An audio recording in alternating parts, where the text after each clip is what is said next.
Good morning everyone. कैसे हैं आप सब? और मैं राजू राजस्थान से आप सबका वेलकम करता हूं।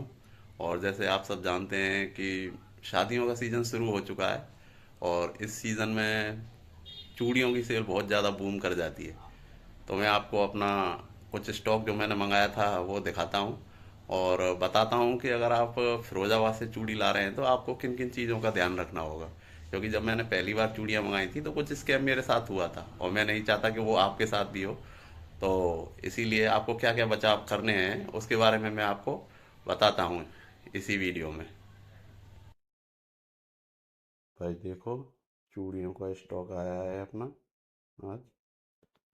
ये सारी बुकिंग फिरोजाबाद की है। अब आगे बताता हूँ कि चूड़ियाँ लेते समय आपको क्या क्या सावधानी रखनी है। हेलो। तो मैं फिर से हाजिर हूँ आपके लिए एक नई वीडियो लेके। तो आज बात करेंगे हम चूड़ियों के बारे में और मैं बताऊंगा कि मेरा पहला एक्सपीरियंस कैसा था और कैसे स्कैम हुआ था मेरे साथ। तो जब पहला टाइम था तो मैं भरतपुर में सभी चूड़ी वालों से मिला था और मैंने सबसे पूछा कि आप चूड़ियाँ कैसे मंगाते हो या कैसे आती हैं। तो वही वो गोल गोल जवाब देते हैं, वो पूरी जानकारी देंगे नहीं, आपको बताएंगे भी नहीं। बोल दिया कि हम तो तीन चार लोगों से, तीन चार दुकानदारों से चूड़ियाँ खरीदते हैं, ट्रांसपोर्ट से आ जाता है। और ऐसे करके मतलब बेवकूफ़ बना देते हैं। अब चूड़ियाँ क्या है, कॉस्मेटिक में चूड़ियाँ रखना भी जरूरी होता है, इसीलिए मेरे लिए भी ये कंपल्सन था। तो मैं गया बिना जानकारी के ही फिरोजाबाद गया था चूड़ियाँ लेने। ना तो मेरे को शॉप का पता था, ना ट्रांसपोर्ट का। हालांकि उससे पहले भी मैं बहुत सारा सामान मंगाया था मैंने, तो मुझे लगा ऐसा ही प्रोसीजर होगा वहाँ पे भी, लेकिन वहाँ तो कुछ और ही निकला। और तो जब मैं फिरोजाबाद पहुंचा चूड़ी लेने के लिए, तो वहाँ पे क्या है कि दो एरिया हैं चूड़ी के लिए। एक तो बोहरान गली है और इमामबाड़ा है। तो शुरू में मेरे को नहीं पता था और मैं आपको ये बता देता हूँ कि उन दो एरिया में से अगर आप भविष्य में कभी चूड़ी लेने जाएं तो कोशिश करना कि बोहरान गली में से चूड़ियाँ लें। तो मेरे को पता चला कि दो एरिया हैं, तो मैं पहुंच गया इमामबाड़े में। अब मैंने क्या वहाँ से चूड़ियाँ परचेज की, क्योंकि मैं क्या है जानता भी नहीं था, और इमामबाड़ा बहुत बड़ा एरिया है, चूड़ियाँ ही चूड़ियाँ मिलती हैं। तो मैं जब चूड़ियाँ परचेज की वहाँ से, एच एस ब्रदर्स ऐसे कुछ नाम था शायद उसका, तो उन्होंने क्या पहले हमको भरोसे में लिया। फिर हमने सारा माल लिखा दिया और करीब 30-35 हज़ार का ऐसे माल था। तो बुकिंग करा दी, मतलब कि आप ये चूड़ी भेज देना। और हमें ये डाउट ही नहीं था, क्योंकि पहले भी कॉस्मेटिक शॉप का सामान ऐसे आया था कि कोई प्रॉब्लम हो सकती है। अब मैं आ गया यहाँ पे घर, और उसने बोला था चूड़ी वाले ने कि भैया 2-3 दिन में आपका सामान आ जाएगा। अब मैंने 3 दिन बाद उसे फ़ोन किया तो बोलने लगा कि भैया सामान पहुंचाने वाला नहीं है। फिर दूसरे दिन फ़ोन किया तो बोला कि भैया कोई साधन नहीं है, कैसे चूड़ी पहुंचाऊं। फिर उसका खुद ही फ़ोन आया 10 दिन बाद कि भैया आपकी चूड़ी मैंने पैक कर दी है और रखी हुई है और मैं पहुंचा रहा हूँ, और ये सामान पहुंचाने वाला 3,000 रुपये मांग रहा है और उसमें कुछ चूड़ियाँ एक्स्ट्रा रख गई हैं इससे गलती से। तो आप एक काम करिए कि इसमें 3,000 रुपये मेरे अकाउंट में ट्रांसफ़र कर दो।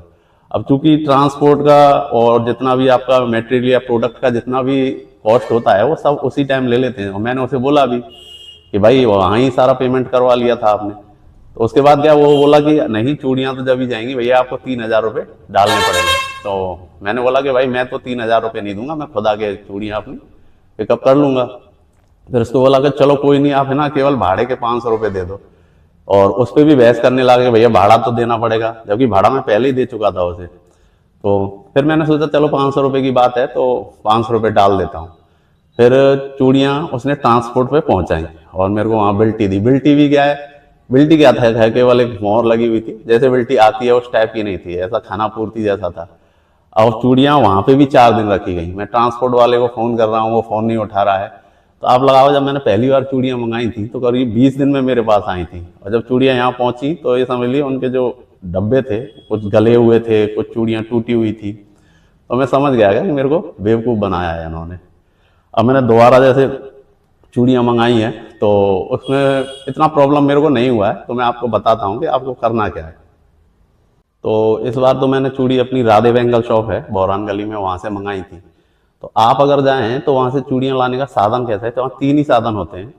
या तो आप अपना व्यक्तिगत वाहन लेके जाएंगे, या फिर ऐसा भी करते हैं लोग कि वहाँ से जैसे बस चलती है आपके एरिया के लिए, तो बस में रखवा देते हैं पीछे। और तीसरा तो ट्रांसपोर्ट वाला है। मैं इन तीनों में प्रॉब्लम बताता हूँ। कि अगर आप अब खुद का साधन लेके जा रहे हैं, लग्जरी गाड़ी है तो उसमें तो इतनी चूड़ियाँ आती नहीं है, मान लो कि छोटा आती है मेटाडोर कुछ भी करके ले जाएंगे, तो उसमें बस एक ही प्रॉब्लम रहती है कि जब अगर आप अदर स्टेट से हैं तो पुलिस वाले आपको परेशान करेंगे, तो ये सबसे बड़ी प्रॉब्लम रहती है। दूसरा, अगर आप बस में रखवाएंगे तो बस वालों का तो आप जानते ही हैं कि वो केयरलेस लोग होते हैं, तो चूड़ियाँ टूटेंगी टूटेंगी। तीसरा ये होता है कि ट्रांसपोर्ट, अब ट्रांसपोर्ट में क्या है कि जैसे कॉस्मेटिक शॉप का मैंने और सामान मंगाया था, तो उसमें क्या आप बुकिंग कर दी, ट्रांसपोर्ट वाला आपके घर सामान पहुंचा देता है। लेकिन यहाँ का सिस्टम कुछ अलग था। ये लोग क्या करते हैं, मैं अपना बता रहा हूँ, कि वहाँ ट्रांसपोर्ट वाले क्या होते हैं, एक तरह से गोडाउन होते हैं, तो गोडाउन पे सामान रख देते हैं वो, और आपके एरिया से जो ना बड़े बड़े चूड़ी वाले होते हैं वो अपने ट्रक या मिनी ट्रक ऐसा लेके जाते हैं और वो वहाँ से सामान लेके आते हैं आपका।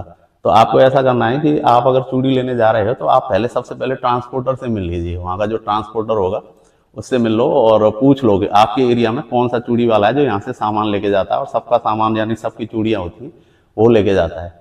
वो उसका आपको एड्रेस भी बता देगा, नंबर भी बता देगा, फिर उसका नंबर लेके जो आपके एरिया का जो है वो बड़ा चूड़ी वाला, आप उससे एक बार बात कर लो, अगर आपके पास व्यक्तिगत वाहन ले जाने का साधन नहीं है तो। फिर जब उससे बात हो जाए तब चूड़ियाँ परचेज करो सॉरी।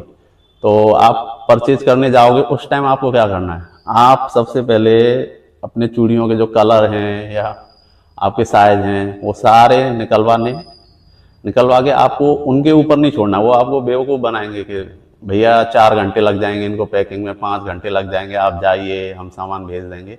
आपको बस एक ही काम करना है, अपना ऑर्डर लिखा के उसे बोलो कि भाई मेरी चूड़ियाँ मेरे सामने ही पैक करो, क्योंकि वो पैकिंग में भी है ना बहुत गंदी पैकिंग करते हैं। तो जब आप अपना माल लिखा दो, ऑर्डर लिखा दो, तो चूड़ियाँ अपने साथ ही और अपने सामान मतलब सामने ही पैक करवाएं, और जब वो पैक हो जाएं तो उनका कोई ई रिक्शा वगैरह बहुत मिल जाएंगे आपको, ई रिक्शा से उनको उस ट्रांसपोर्टर के पास पहुंचा दें और वहां रखे आएं, और फिर वहां से फ़ोन करें अपने सिटी के जो लोग आते हैं बड़े बड़े चूड़ी वाले सामान लेने कि भैया मैं इस नाम से यहाँ सामान रखे जा रहा हूँ और आप मेरा ये सामान यहाँ से ले जाना। और ऐसा करोगे तो आपकी चूड़ियाँ सेफ आ जाएंगी। बाकी सबसे बेस्ट है, अगर आपकी जानकारी है या कुछ भी ऐसा आप हैंडल कर सकते हो तो अपना व्यक्तिगत वाहन से और हैंड टू हैंड चूड़ी लेके आएँ, वहाँ कोशिश करेंगे वहाँ छोड़नी ना पड़े। तो ये मेरा अनुभव मैंने साझा किया था, और एंड में मैं कहूँगा कि नया चैनल है तो प्लीज़ सब्सक्राइब करें। हर हर महादेव।